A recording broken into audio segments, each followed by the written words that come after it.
we play Qatar in Bhubaneswar. It's still taking time to sink in after that win against Kuwait. I mean, away game, all of us were keyed on that, if India wins this game, we have a real chance of qualifying from this particular group as maybe the second team. Coach, am I right? That win in Kuwait against Kuwait in an away game has set this group up for India. Yes, you are absolutely right. That's the most important game in our qualifying group, playing away game against your direct opponent for the second position in the group, because realistically we all know that Qatar is the favorite in our group, being an actual Asian champion and the team which has strength, power and speed in all positions and on the bench also, so we shouldn't fly too high in regards to where we stand at the moment, how far we can go also, but it's very important for us not to get euphoria taking us away from the path we have taken and the hard work and sacrifice we are putting into our work. Having said that, while it is absolutely fine and realistic that we will not go too far ahead of ourselves, it was still a very important win. So in that sense, I mean, we did not have much preparation time. We were not fit enough compared to where we were in May, June, July. We still showed enough fight and firepower and went on to win. Am I right in that also?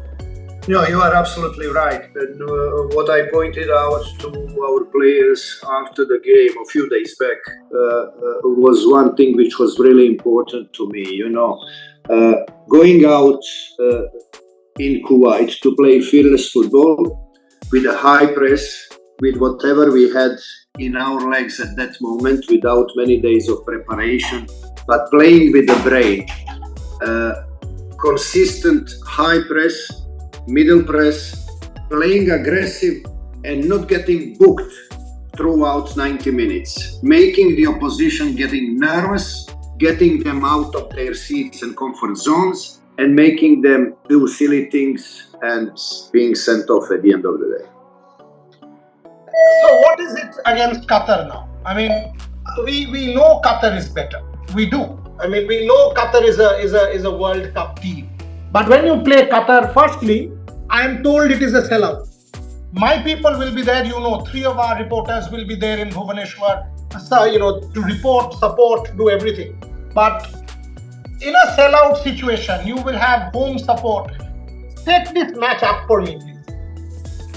I mean, we are really proud that we created this environment which is bringing so much interest around Indian football, sold out stadiums, everyone's expectations is rising very high, but I need to keep players from it, because we cannot control what's happening with audience, with crowd. We cannot control the weather, we cannot control the euphoria away from our environment, but we can control our performance. And all I will ask our players in this situation is to enjoy their football and do their best. That's the only thing we can control, So I will stick to that, and it's really good that we have such a positive environment now in our dressing room after this win, because you shouldn't forget, never mind how referees were poor in King's Cup and Merdeka Cup, when you don't get results, that affects your environment which you were creating and working on really hard. Now with this win, we are back on the trot. We have a very high, strong belief, we are confident, and we know that there is a chance. Never mind who is on the opposite side. We're going to play at home, we're going to have a sellout stadium, the crowd probably lifting us another level, upper level from where we stand at the moment, and that might bring us to another victory. Yeah, and that was actually my next question, that May, June, July, we saw an unprecedented high. We won back-to-back tournaments, people were getting behind it, but from Asian Games, King's Cup, Merdeka Cup, there was a low, and people had started to question. So the mood around the sport was getting negative. I'm sure that would have impacted the dressing room if you don't get results. But this Kuwait result has all of a sudden brought positivity back. it will tell us, rather the powers that be, that give time to the national team, give more preparation time. We actually stand the chance to qualify from this group. Am I right? So you are absolutely right, and that's what I told you and what I promised you, that I can take you there with these boys, and I'm not sure why after 5 years of really hard work and sweat and blood and suffering and without being supported within my boys, and still many people after one defeat, they start doubting the process. That's really painful and really hard to understand. But I don't think such guys are really supportive to this national team. We need around us people who have strong belief as we do. Simple as that.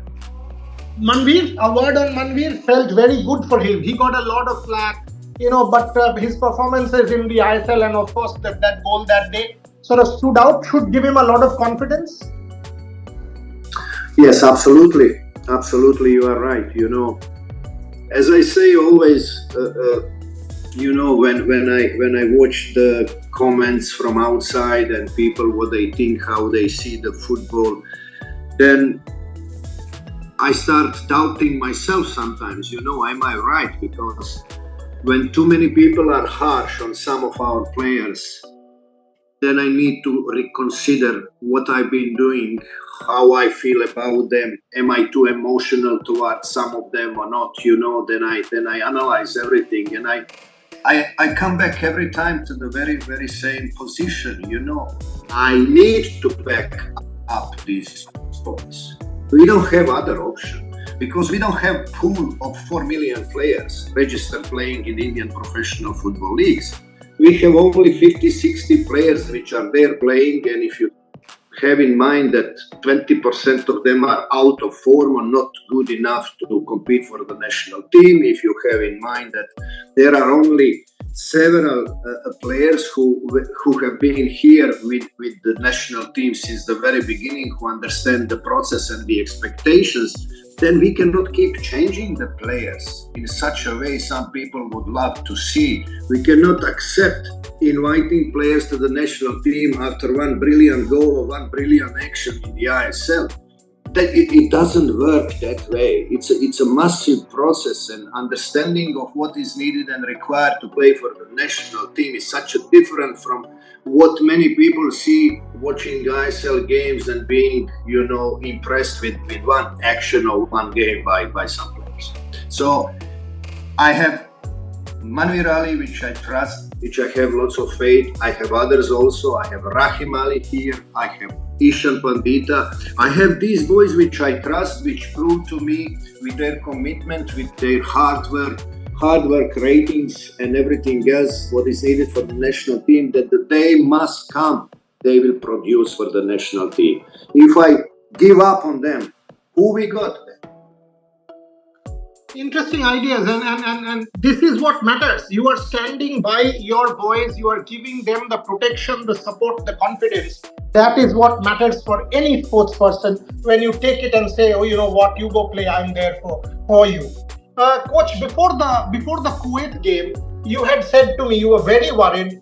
Anwar Ali not there, Jiksan Singh not there, Ashik Purunian not there. Now 3 players who stood up. Whether it is Mahesh, whether it is... so tell me about these replacements. Are you happy with what they produced in Kuwait and how they have sort of come into the team? Yeah, we can look at that game from two ways. Defensively, we did perfect job.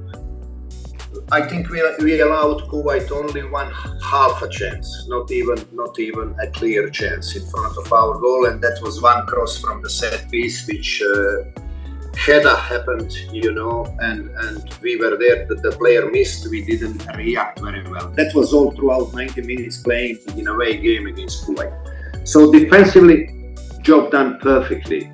Offensively, I was not happy about. Too many missed passes, too many ball lost without reason, too many decision making without clarity, without end purpose, and wrong decision making, definitely, and we didn't have in this offensive phase Mahesh at his best, Naure Mahesh and Sahar. You know, these two players wasted so much energy helping the boys in defensive transition and following their players and making sprints, running back to make sure we keep the clean sheet. So at the end, they suffered a lot in offensive transition. And I perfectly understand that. But to go higher, to expect more and to do more, we need to be better. Definitely. In passing, in decision making, reaching the final third and making shots towards the opposite goal. Last question, coach. I know Qatar is difficult. I know you said the crowd might lift you to another level. What is realistic? At home, very, very good result against Kuwait. There is a lot of positivity. We will fight, right? I mean, that was the question we asked. Effort is in our hands. Control the controllables. Effort, commitment, passion, putting in your best, then who knows what happens. Yes, playing with brain and with the heart together, you know. Joint venture of the brain and heart would help us to reach the final result. And result is something I never put in front of the players. Just do your best. Leave everything you have on the pitch and we're going to be happy. Then we're going to see after the final whistle where we stand. It's all about enjoying and celebrating football. Thank you very, very much. I know you're tired. You had a flight from Kuwait to Ahmedabad to Bhubaneswar, playing another game within 96 hours. I wish we give you a chartered flight. I wish we do these basics better because these are important, little cogs that will make us a better football team. It's not simply what you see out there in the pitch, but all of what goes on around the sides are as important to produce a champion team. So I wish we get better, but it's always a learning curve. With you, we've learned a lot. With the players, we've learned a lot. As fans, we learn a lot. As analysts, we do. So all I will say is wish you the best. We will catch up post this game. But with you, one thing is certain. Commitment will be 100%. Thank you very, very much. Thank you so much, dear brother.